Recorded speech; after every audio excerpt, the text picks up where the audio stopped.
시청자 여러분 안녕하십니까? 10월 19일 토요일 JCN 모닝뉴스 시작합니다. 전국적으로 국정감사가 한창입니다. 이런 가운데 울산시에 대한 감사도 21일 월요일 오전 울산시청에서 있습니다. 민선 8기 들어 두 번째인데요. 그린벨트 해제와 기업 유치를 위한 적극 행정 등 전국적인 이슈를 이끌고 선점해오면서 다소 느긋한 울산시지만 예년보다 늘어난 국정감사 자료 제출 요구 등으로 긴장의 끈을 놓지 못하고 있습니다. 전우수 기자가 보도합니다. 22대 국회 첫 국정감사가 지난 7일부터 다음 달 1일까지 전국 802곳의 기관을 대상으로 진행 중입니다. 울산시에 대한 국정감사도 오는 21일 오전 시청에서 있습니다. 2년 주기로 받는 정기 국정감사입니다. 민선 8기 들어 두 번째가 될 국정감사를 앞두고 울산시는 시청 대의실에 감사장을 마련하고 만반의 준비를 다하고 있습니다. 감사를 위해 기존 대회의실도 리모델링했습니다. 감사장 좌석과 통신라인 등 마지막 점검도 마쳤습니다. 김두겸 시장도 감사장 현장을 둘러보며 감사장의 미진한 부분에 대한 지적과 보완 등 충실한 감사를 위해 직접 나섰습니다. 우리 울산시는 국정감사에 있어서 성실히 임할 것이고요. 또한 국정감사를 통해서 우리 울산시가 다시 한번 뒤돌아보는 그런 계기로 삼겠습니다.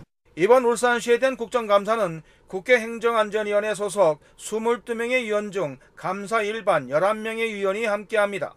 국민의힘에선 조은희 위원을 반장으로 울산의 김상욱 의원, 이성건, 조승환 의원 등 4명이, 더불어민주당에선 윤건영, 김성애, 모경종, 박정현, 이상식, 이해식 의원 등 6명이, 그리고 조국혁신당 정춘색 의원 등이 참여합니다.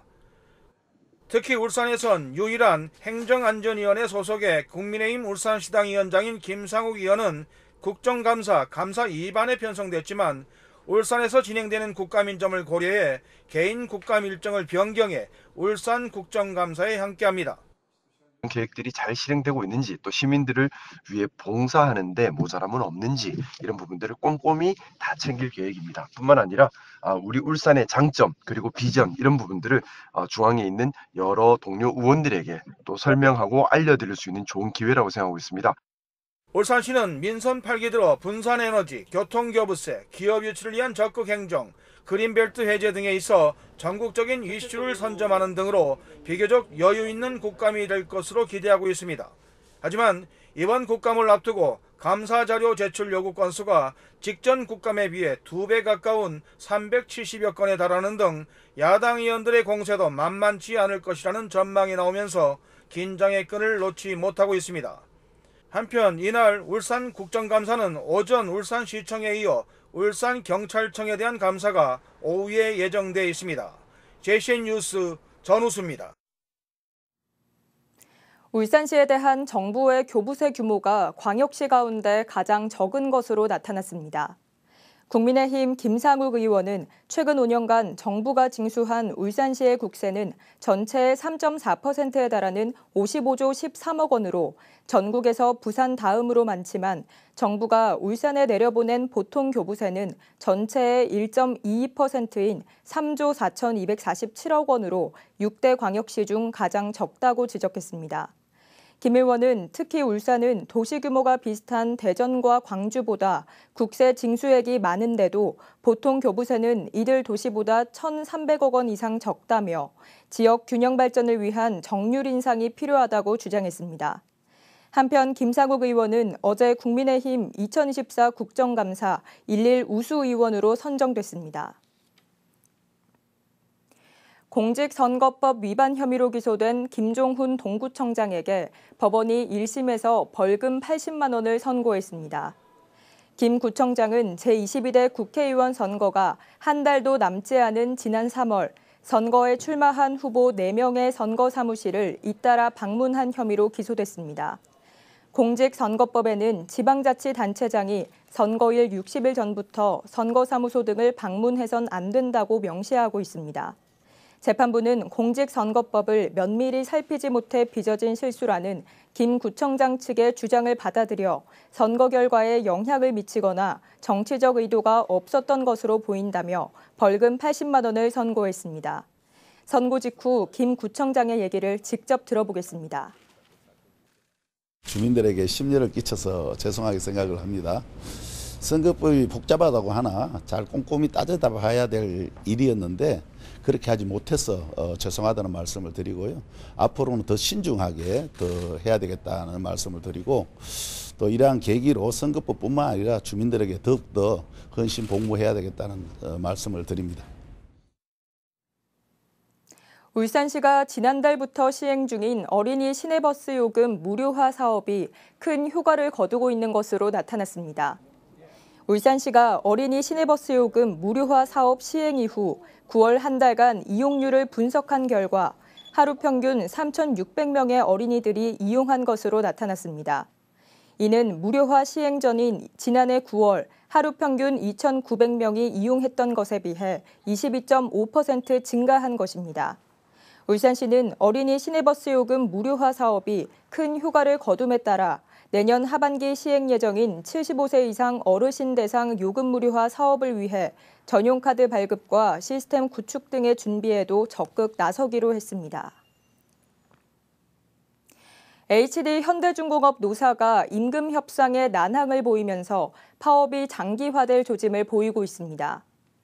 HD 현대중공업 노조는 지난 16일부터 어제까지 사흘 연속으로 부분 파업을 벌이는 등 지금까지 13차례에 걸쳐 부분 파업을 이어오고 있습니다. 특히 국내 주요 조선 3사 중 유일하게 현대중공업만 임협을 마무리하지 못한 가운데 노조는 사측이 즉각 3차 제시안을 제출하지 않으면 추가 파업으로 수위를 올릴 방침인 것으로 전해졌습니다.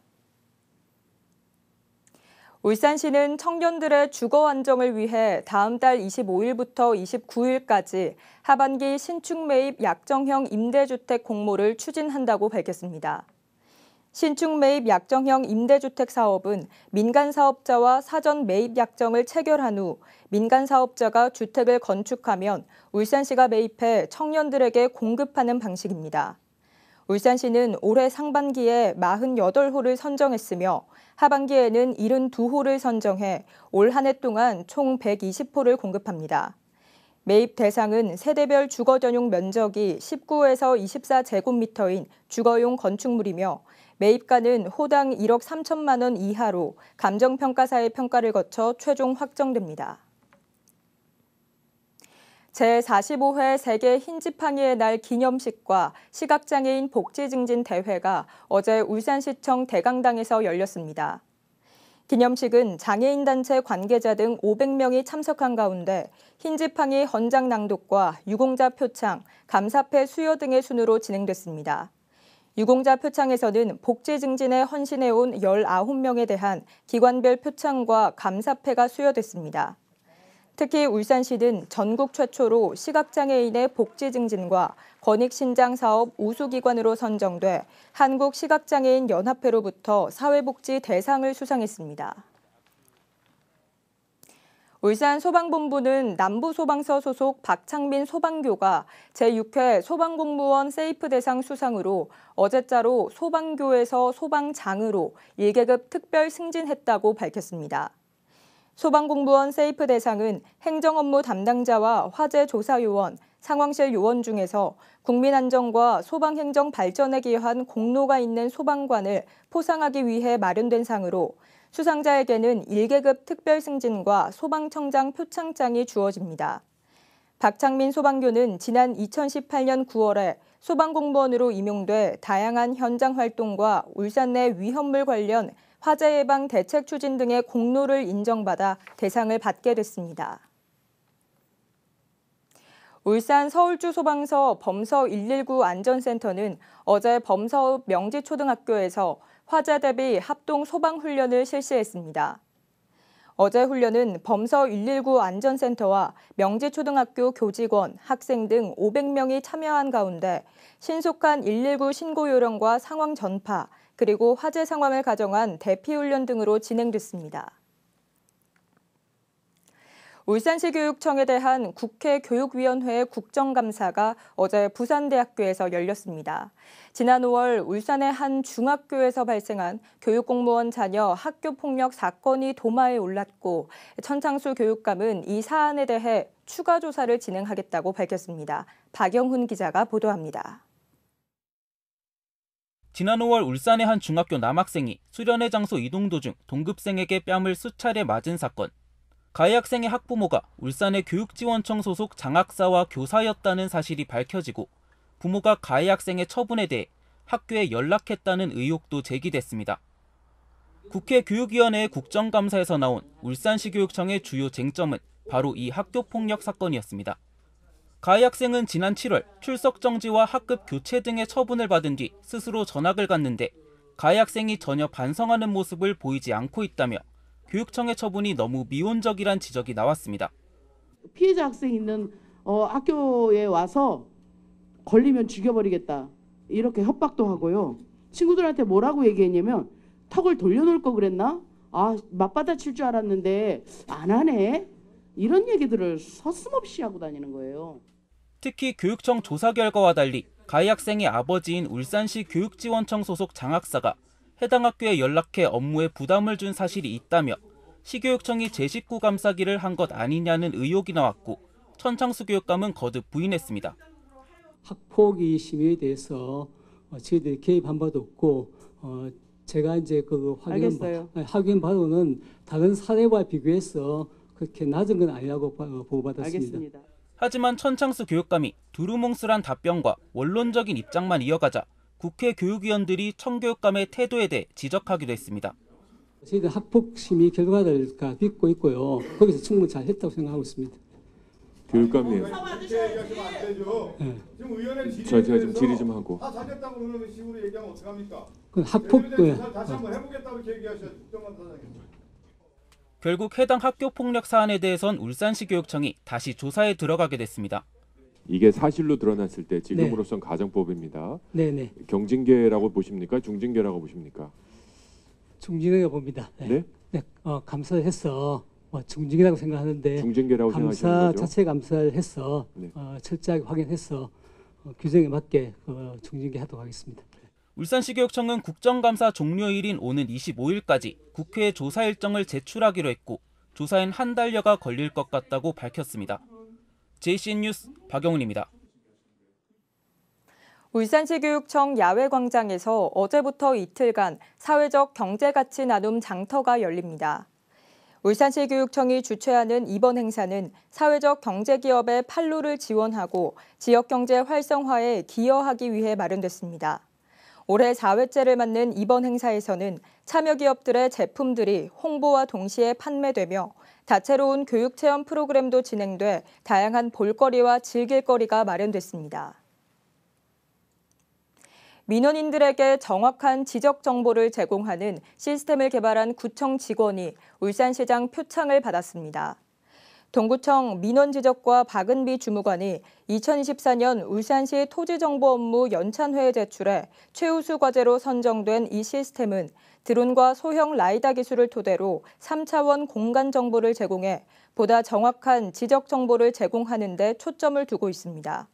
동구청은 이 기술을 바탕으로 디지털 행정 시스템을 강화해 지역 내 공간 정보를 실시간으로 활용하고 재난재해 관리와 도시계획 등 각종 행정 서비스 분야의 효율성을 높일 계획입니다.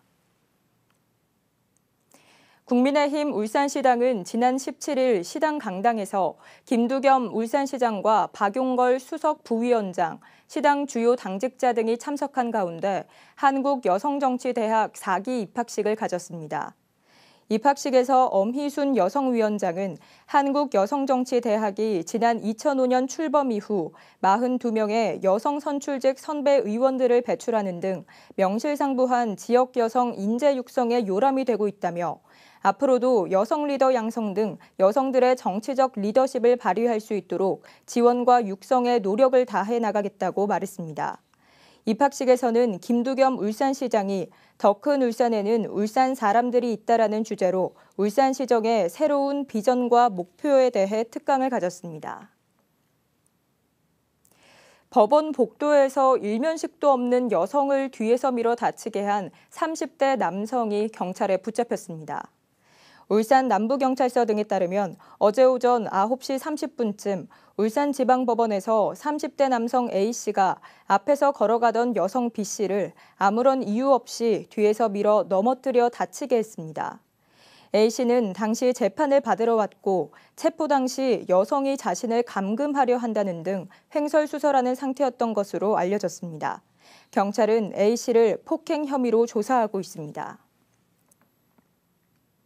북구 장애인복지관이 개관 1주년을 기념해 어제 실감 콘텐츠 체험 공간인 상상놀이터 개소식을 열었습니다. 상상놀이터는 최신 ICT 기술을 활용해 장애인들이 메타버스 환경에서 교육과 놀이, 관광, 공연, 스포츠 등을 직간접적으로 경험할 수 있는 체험 공간입니다. 북구 가을국화 전시회가 오늘부터 다음 달 17일까지 구청 광장에서 열립니다. 이번 전시회에는 국화로 만든 각종 캐릭터와 아치, 꽃바구니 조형물 등 국화와 초화류 2만여 포기가 전시됩니다. 오는 26일 오전 10시에는 국화 옆에서 나눔 장터도 열립니다. 장생포 고래문화마을에 있는 문화예술 창작촌 3곳에서 문화지원 사업 성과를 공유하는 AS 페스티벌이 열립니다. 고래문화재단이 주최하는 이번 축제는 올해 문화예술 창작촌에서 진행한 다양한 문화지원 사업을 지역 주민들과 공유하기 위한 것으로 어제부터 사흘간 열립니다. 축제 기간 창작촌 3곳에서는 입주 작가의 작업 방식을 체험할 수 있는 원데이 클래스와 그림책 전시 등 다양한 프로그램이 마련됩니다. 울주 선바위 도서관이 개관 10주년을 기념해 선바위 도서관을 주제로 한 이용수기 공모전을 엽니다. 공모 내용은 선바위 도서관을 이용하면서 꿈을 이루거나 성장한 사례, 감동적인 사연 등으로 심사를 거쳐 최우수상과 우수상, 장려상 등 3편을 선정해 울주군수상과 상품권을 수여할 예정입니다. JCN 모닝뉴스를 마칩니다. 함께해 주신 여러분 고맙습니다.